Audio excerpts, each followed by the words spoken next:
In hierdie episode gaan ons stilstaan by 2 van die 7 gemeentes aan wie die apostel Johannes die 7 briewe in die boek Openbaring geskryf het. Elke brief kry op 'n besondere manier konteks en gewig as jy hier tussen die ruïnes rondloop, en ons gaan hierdie dinge 'n bietjie van naderby bekyk. Ons gaan kyk na die wyse waarop die gemeentes hulle geloof beleef en uitgeleef het, en hoe hulle opgeroep is om te groei en te volhard. Elkeen het uitdagings en struikelblokke gehad, maar was ook waarskuwings, maar ook genade, ook beloftes en belonings vir die wat getrou bly. Wanneer ons nou so 'n bietjie dieper in hierdie groot openbaringsboek delf, mag dit wees dat jy self ook betekenis en toepassing uit hierdie briewe vir jou eie geloofsreis put.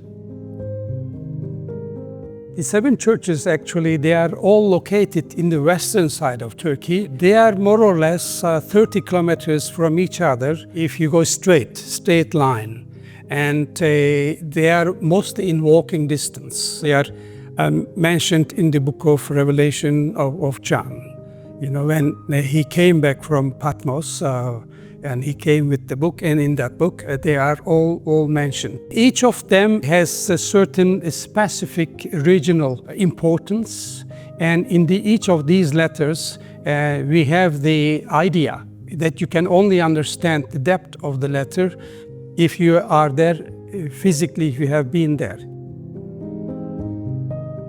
Sommige reken dat daar aan hierdie 7 gemeentes briewe geskryf is omdat hulle belangrike sentrums vir posverspreiding was. Daardie gemeentes sou dus ook belangrike sentrums van Christelike kommunikasie in die provinsie gewees het. Deur daardie gemeentes sou al die ander gemeentes ook die boodskap kon ontvang. Die boodskap vervat in die briewe is dus nie net vir die 7 gemeentes bedoel nie. Die 7 gemeentes in Openbaring verteenwoordig simbolies die ganse kerk, en die toestande wat in hierdie gemeentes geheers het, verteenwoordig die toestande wat algemeen in enige kerk voorkom. Die gemeentes in die stad Efese en Smyrna het uiteenlopende agtergronde gehad. Tog deel hulle hierdie een ding. Die boek Openbaring het op 'n besondere manier hulle situasie aangespreek. As ons begin in Efese, waar die gemeente gewaarsku word dat hulle moet terugkeer na hulle eerste liefde, Jesus Christus. Dan beweeg ons na Smyrna, die ryk stad met die arm Christene.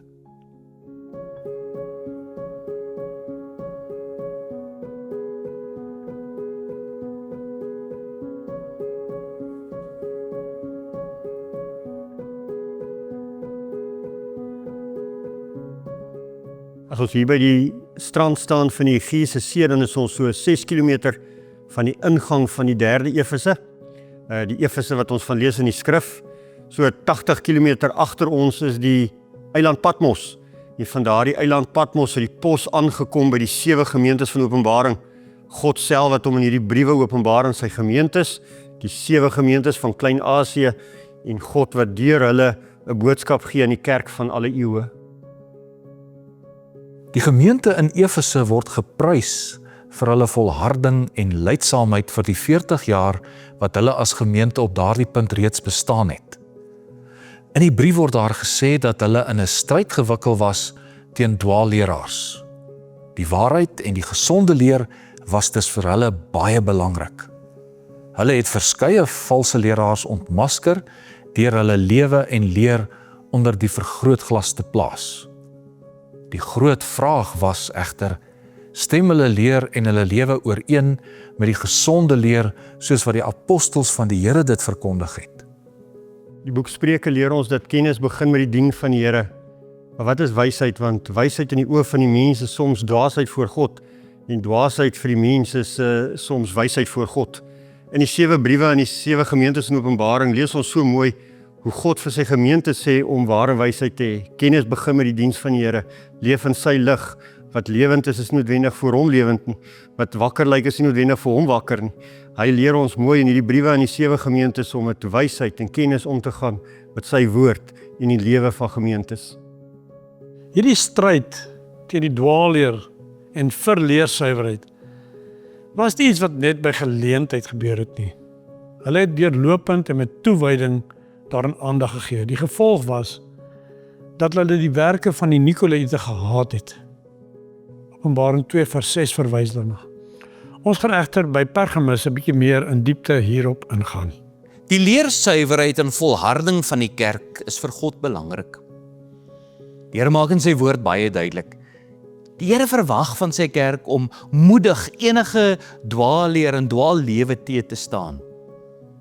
Ons kan dus 'n blaadjie uit Efese se boek neem.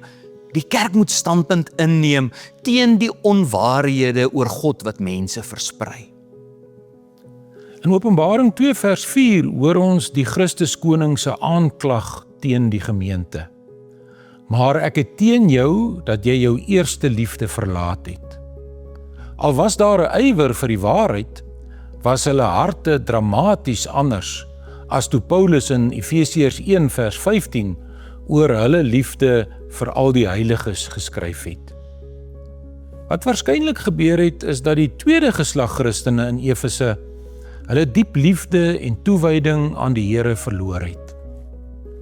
Omdat hulle liefde vir die Here afgekoel het hulle liefde vir die naaste ook afgekoel. Die gevolg was dat hulle so skerp na dwaalleer gesoek het, dat hulle vergeet het dat Jesus juis sy liefde vir sondaars bewys het, deur vir hulle te sterf, terwyl hulle hom nog gehaat het.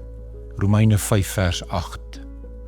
Liefde en waarheid mag nooit van mekaar geskei of teenoor mekaar gestel word nie. Waarheid sonder liefde maak 'n mens hard en genadeloos.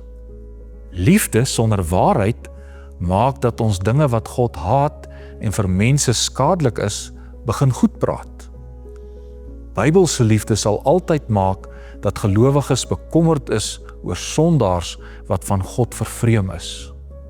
Hoe minder jou liefde vir God is, hoe minder sal jou hart so syne klop. Hoe minder sal jy vir 'n gebroke wêreld omgee en hulle tot geloof en bekering roep. Dit was blykbaar in Efese die geval. Hulle het die evangelie nie meer in liefde verkondig nie. Hulle lig was besig om al flouer te brand. Hy wat tussen die kandelaars wandel, wil hulle daaraan herinner dat hulle ligdraers in die donker wêreld moet wees. Hierdie bestraffing van die Here geld nie net vir die gemeente in Efese nie, maar ook vir ons vandag. Word ons godsdienstige lewe en kerklike aktiwiteit nog gekenmerk deur 'n passievolle liefde vir die Here? Is ons ywerig besig om die evangelie aan 'n verlore gaande wêreld te verkondig? Die pad na herstel word ook vir ons gegee. Die bakens op hierdie pad word in 3 woorde aangedui: onthou, bekeer en doen. Die gemeente moet onthou hoe dit vroeër was. En hulle moet dit vergelyk met die koudheid wat nou in hulle harte heers om te verstaan hoe ver hulle geval het. Hulle bevind hulle op 'n vernietigende weg. Daarom die opdrag: draai om. Hulle denke en ingesteldheid moet verander word om in ooreenstemming met die goddelike liefde te kom. Op die bekering moet die aksie volg. Doen die eerste werke. Hulle optrede moet wys dat daar 'n verandering in hulle denkwyse gekom het. Hulle lamp moet helder brand. Die Here waarsku die gemeente dat as hulle nie bekeer nie, hy hulle kandelaar sal verwyder omdat die doel van die kerk is om lig in duisternis te wees. Wat 'n ernstige waarskuwing. Geen kerk durf dit ignoreer nie. In die Ou Testament het die Here die beeld van 'n wingerd gebruik om dieselfde boodskap aan Israel in verband met die komende ballingskap oor te dra. Dit is dat hy hulle gaan oordeel. En so kan 'n verwydering van die kandelaar na 'n fisiese sterwe van die gemeente verwys. Maar dit kan ook 'n geestelike betekenis wees. Dit kan daarop dui dat die Here hom van so 'n gemeente onttrek het.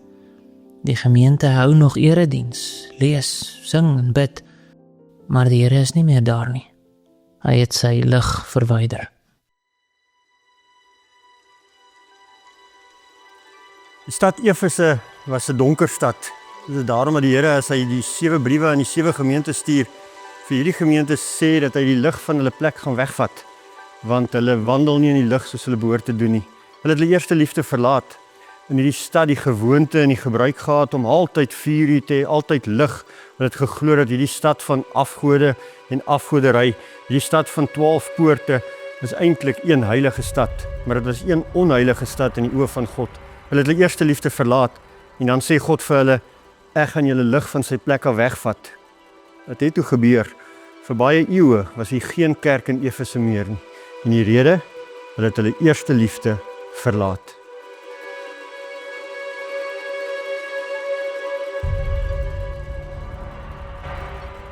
Die posbode met die belangrike pos uit die hemel sou die pad van Efese af noordwaarts aangepak het.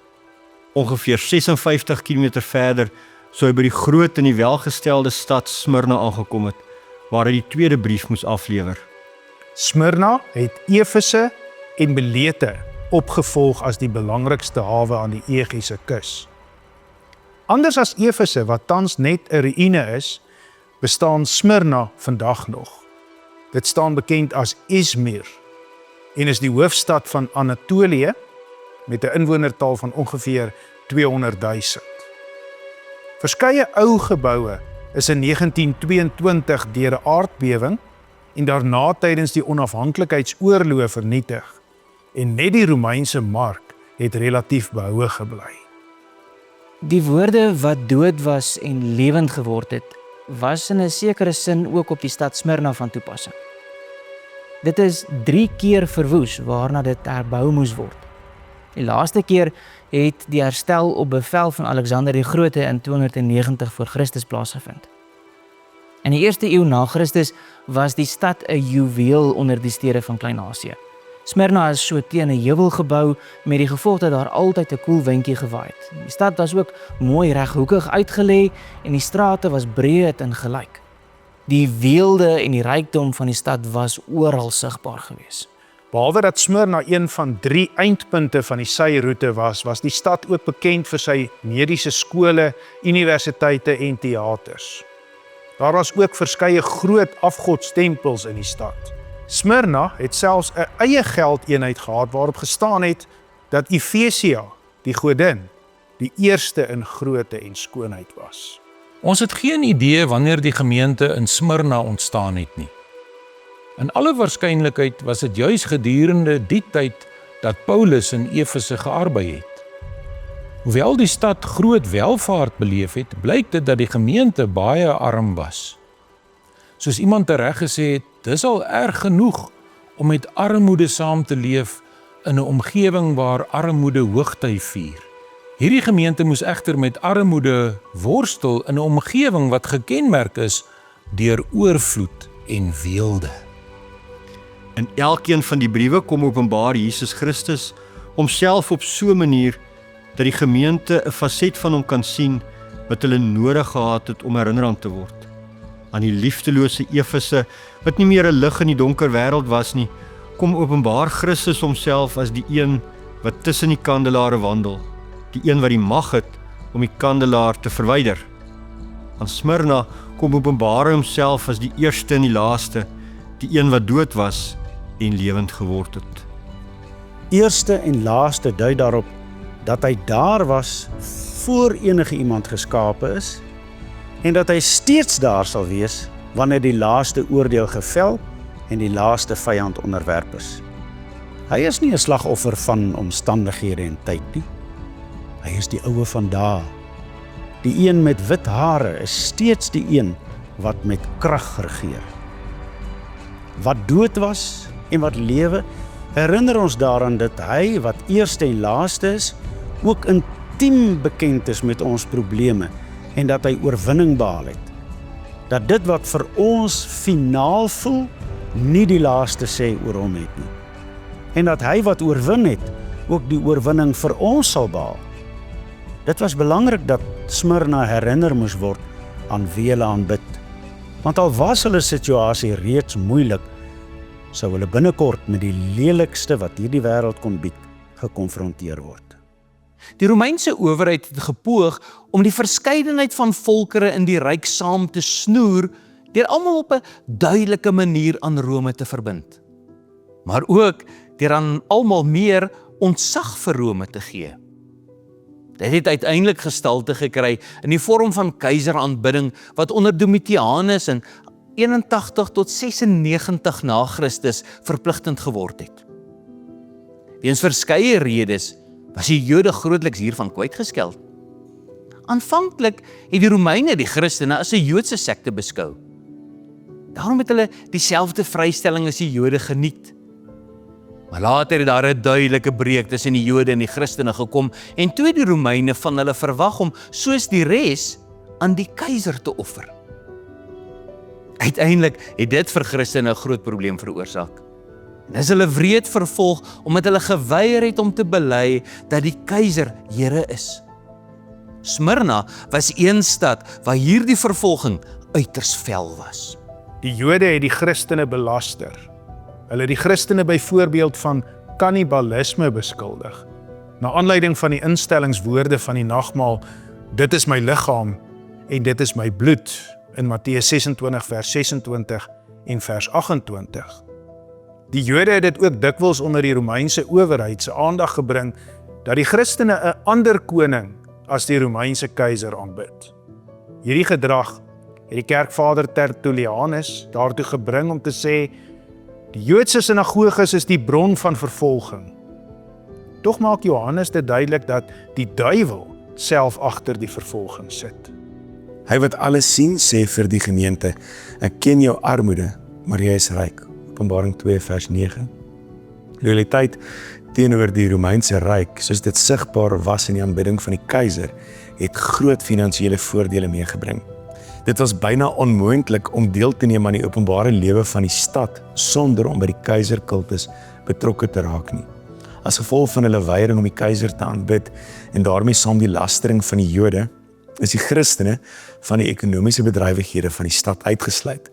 Om handel te dryf, moes 'n persoon aan 'n gilde behoort. Maar die Christene is verbied om deel te neem, want werksgeleenthede vir hulle verlore laat gaan het. Sommige is selfs gevangenisstraf opgelê, wat die armoede vererger het. Die ekonomiese vervolging van die Christene het gelei tot groot armoede. Daarom bemoedig die groot herder hulle deur hulle te wys op die geestelike rykdom wat hulle besit. Ons het dikwels 'n eendimensionele siening van rykdom en armoede. Ons beskou arm mense as diegene wat onder die broodlyn leef en sukkel met skuld, terwyl ons ryk mense sien as diegene wat 'n oorvloed aan geld het. So dink ons ook dikwels oor gemeentes. Ons sien dikwels 'n arm gemeente as een wat finansiële uitdagings het en sukkel om hulle finansiële verpligtinge na te kom. Aan die ander kant kan 'n ryk gemeente gesien word as een wat oor 'n luukse kerkgebou beskik, gemaklik sy finansiële verpligtinge nakom en selfs 'n belegging het. En tog verwerp die Here hierdie materialistiese siening en keer dit om. In die geval van Smyrna is dit duidelik dat hulle arm is aan materiële besittings, maar in werklikheid ryk is in God. Aan die ander kant, soos ons later sal sien, was Laodicea materieel ryk, maar geestelik so arm. Ook besonders is dat Jesus aan die gemeente sê dat die verdrukking nog erger gaan raak. By hul armoede gaan sommige in die tronk gegooi word en ander gedood word. Maar hou moed. Die verdrukking is afgemeet. Presies 10 dae. En julle ewige skatte is veilig. As julle getrou bly, sal julle in die ewigheid meer as die ryk Smyrna hê, wat dan arm en kaal en naak voor God se oordeel gaan staan. Daarom moenie vrees nie.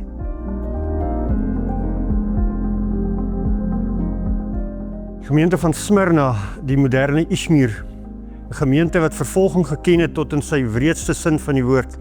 In Suid-Afrikaanse kerke het ons nog nie beleef wat die gemeente van Smyrna beleef het nie. 'n Bloedspoor loop deur hierdie gemeente se geskiedenis. Dis ook hier waar die ou kerkvader Polycarpus sy lewe verloor het op 'n brandstapel omdat hy Jesus Christus bely het.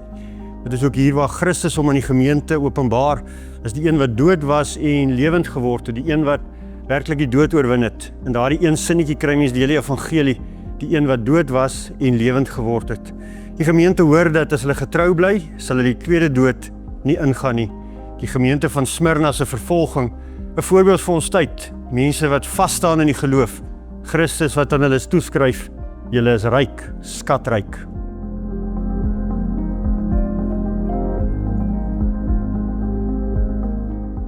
In hierdie episode het ons 'n blik gewerp op die briewe aan die gemeentes van Efese en Smyrna in die boek Openbaring.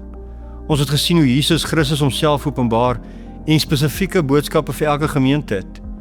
Efese is geprys vir die volharding in hulle stryd teen die dwaalleer, maar hulle is ook gewaarsku dat hulle hulle eerste liefde verlaat het.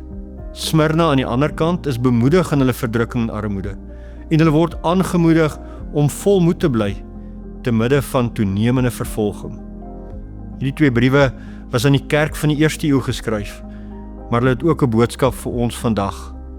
Die stryd tussen lig en duisternis en die lewe en die dood gaan vandag steeds voort. Ook ons moet toegewyd wees in ons soeke na waarheid, maar ons mag nooit waarheid en liefde van mekaar skei nie. Ons moet ernstig daarteen waak dat ons ook nie ons eerste liefde verlaat en gevolglik ophou om lig in die duisternis te wees nie. Hoewel daar nie 'n enkele teregwysing in die brief van Smyrna is nie, moet ons noodwendig onsself afvra, sou die Here dit van my kon sê? Is ek so 'n gelowige? Lyk ons gemeente so? Mag hierdie gedagtes ons harte aangryp en ons geloof en ons liefde vir God en ons naaste laat groei. Mag ons ware ligdraers wees in hierdie donker wêreld en mag ons altyd onthou dat hy wat eerste en laaste is, by ons is. In die volgende episode van Vaste Fondamente fokus ons op 2 van die 7 gemeentes aan wie die apostel Johannes briewe in die boek Openbaring geskryf het, naamlik Pergamus en Thyatira. Elke brief verkry 'n unieke konteks en betekenis wanneer 'n mens die plekke besoek waar hierdie gemeentes eens bestaan het. Ons gaan kyk hoe die gemeentes hulle geloof beleef en uitgeleef het. Soos ander gemeentes het Pergamus en Thyatira beslis uitdagings en struikelblokke ervaar. Tog was daar telkens die belofte en die beloning vir die wat getrou bly.